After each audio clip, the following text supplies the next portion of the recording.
po ma'am, I'm Radia Aiska. So this is my drawing. So I chose the poem A Pilipinas po, in English po, To the Philippines by Jose Rizal, because it shows his deep love and respect for our country. In this poem po, Rizal described the Philippines as a beloved homeland, a noble nation, and land of full of hope and honor. So he encouraged po Filipinos to stay loyal, brave, and proud of our country. So in my drawing po is I included important symbols that shows the message of the poem.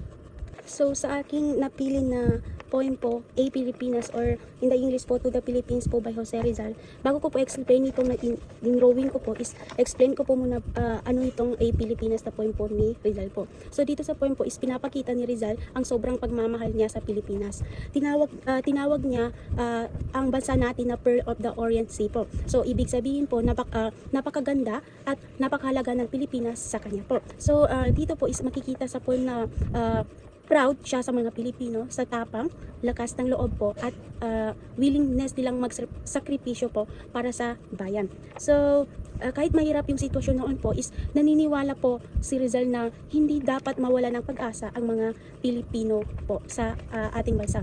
Gusto niyang ipaalala na dapat manatiling malaya ang Pilipinas at hindi basta sumuko sa mga ng aapi. Parang ini-encourage niya po ang mga kababayan natin na mahalin natin ang sariling atin o sarili nating bansa po.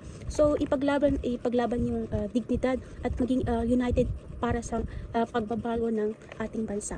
So first po, I draw a big heart with the Philippine flag inside it po. So ito po yung heart po, and then ito na yung flag po. So the heart po symbolize love, and the flag po is represents our country po. Or Philippine flag po natin sa Pilipinas. So ibig sabihin po nito ay ang strong love and patriotism na sinasabi ni Rizal sa kanyang poem po.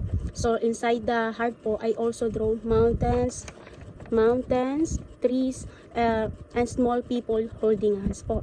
And the mountains po is mountains and trees po is represents the natural beauty of the Philippines. So the people holding hands naman po, ito po yung people. So represent naman po siya, or symbolize naman ito siya as a unity po. Gusto ipakita ni Rizal dito na dapat nagkakaisa ang mga Pilipino po. And also po, I'll draw a small sun in the border po. Ito siya po. So the sun po is represents hope and brighter future po.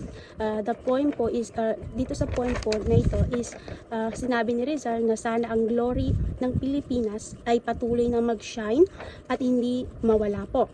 So the sun po symbolize po siya that light and hope for freedom po.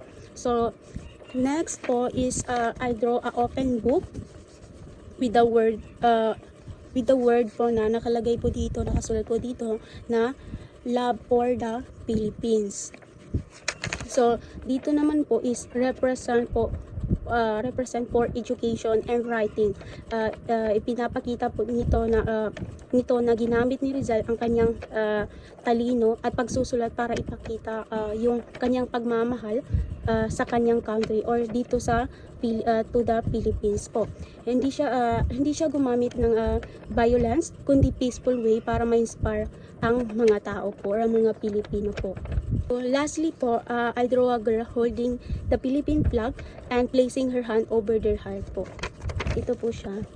And then the girl po is represents po both the Philippines and the Filipino people po. So yung hand over their heart shows po sincerity, loyalty, and true love for the nation. So pinapakita nito na ang pagmamahal sa bayan po is dapat galing sa puso po. Tulad po nito sa drawing ko po. So overall po sa in my drawing po is shows the main message of the poem po. Love for the homeland, unity of the people, hope for the future, and pride in being a Filipino people po. Dito po sa aking drawing po is gusto ko ipakita na hanggang ngayon po is relevant pa rin yung message ni Rizal sa atin po, o yung itong ginawa niyang point po sa ating bansa po, or to the Philippines po. Salamat.